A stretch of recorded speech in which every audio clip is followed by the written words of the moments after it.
تو جو سیاسی تقسیم ہے، آپ کو نہیں لگتا کہ ایک پیج پہ اکٹھا ہونا بڑا ضروری ہے، اس کے لیے متحد ہونا؟ کہ خدا را اپنے اندر سیاسی استحکام پیدا کیجیے گا، اپنی نفرتوں کو ختم کیجیے گا.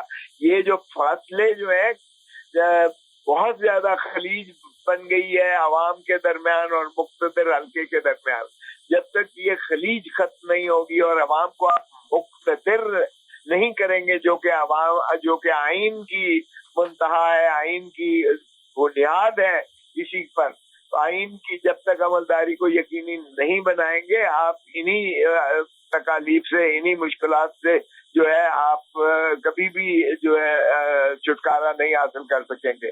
تو خدا را یہ خلیج آپ دیکھیں، دنیا میں جتنے اسلامی مملکتیں ہیں ان میں صہیونی قوتوں نے اور بیرونی قوتوں نے پہلے عوام کو اور افواج کو لڑایا، آپس میں منافرت پیدا کی، فاصلے پیدا کیے، اور نفرتیں جب اس حد تک گئی تو پھر انہوں نے اس ملک کو بھی تباہ کر کے رکھ دیا.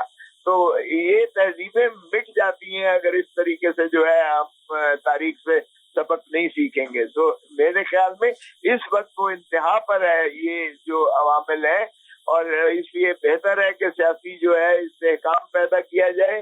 یہ جو دوریاں ہیں، یہ نفرتیں ہیں، یہ فراڈ کی بنیاد پر الیکشن کروانا بند کر دیں. اگر اسی طرح سے آپ نے الیکشن کروانے ہیں تو منافرت اور بڑھے گی، نفرتیں اور جو ہے بڑھتی چلی جائیں گی.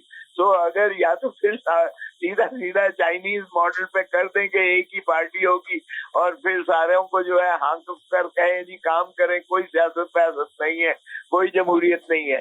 لیکن یہ پاکستان کی سائیکی ہے ہی نہیں. پاکستان بنا ہی جمہور کی بنیاد پر تھا. یعنی عوام پاکستان نے کچھ گولیوں کے ذریعے، جنگوں کے ذریعے یہ قائد اعظم نے پاکستان نہیں بنایا تھا، اپنی بصیرت اور جمہوریت کے ذریعے بنایا تھا. اور جمہوریت ہماری روح میں جو ہے وہ اسلام میں بھی یہی ہے.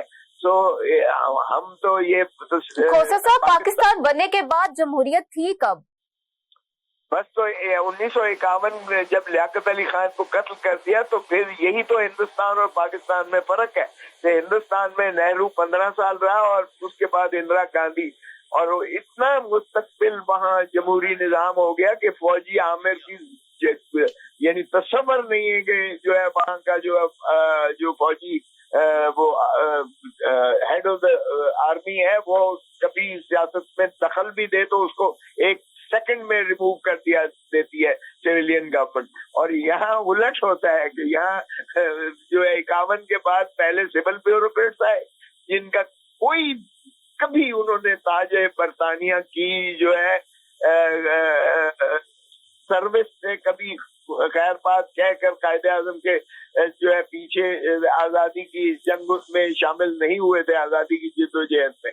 اور اس کے بعد جو ہے 58 میں 58 میں سیدھا جو ہے ملٹری بیوروکریسی آ گئی، اور ملٹری بیوروکریسی نے پاکستان کو دولت کر کے 1971 میں جان چھوڑی. اور 4-5 سال کے لیے صرف بھٹو صاحب کو جو ہے موقع ملا، اور اس کے بعد ضیاء الحق صاحب انہیں پھانسی دے کر خیر سے مقتدر ہو گئے، اقتدار پر آ گئے. اور اس کے بعد ہم نے دیکھا جو لالی پاپ دیا گیا بے نظیر بھٹو کو 2 مرتبہ، ایک مرتبہ 18 مہینے، ایک مرتبہ 22 مہینے، اور پھر نواز شریف، محترم نواز شریف صاحب کو بھی 2 مرتبہ 58-2B میں جو ہے عہدے ضرور ملے انہیں، وزارت عظمیٰ ضرور ملی، لیکن اقتدار انہی کے پاس رہا. اور پھر اس کے بعد ہم نے دیکھا 99 میں سیدھا مشرف آ گیا، اور مشرف نے 10 سال. تو یہ جو ہے کھیل تماشا بند ہونا چاہیے. اب بھی ہائیبریڈ تو یہ خود کہتے ہیں، ہائیبریڈ کیا بلکہ وزارت عظمیٰ جو ہے وہ تو کسی اور کے پاس ہے، شہباز شریف کے پاس بھی نہیں ہے. تو اس طرح سے اگر آپ نے جو ہے ریموٹ کنٹرول سے چلانا ہے اس ملک کو تو پھر دہشت گردی بھی بڑھے گی اور کوئی چیز بھی آپ کے جو ہے وہ دسترس میں نہیں رہے گی. اگر پاکستان کو کسی کو پاکستان سے محبت ہے، دھرتی ماں سے محبت ہے، تو پھر آئین ایک عمرانی معاہدہ ہے جس پر عمل کرنا یقینی ہوگا، اور اس کے بغیر پاکستان میں اسی طرح اس کولے کھاتا رہے گا.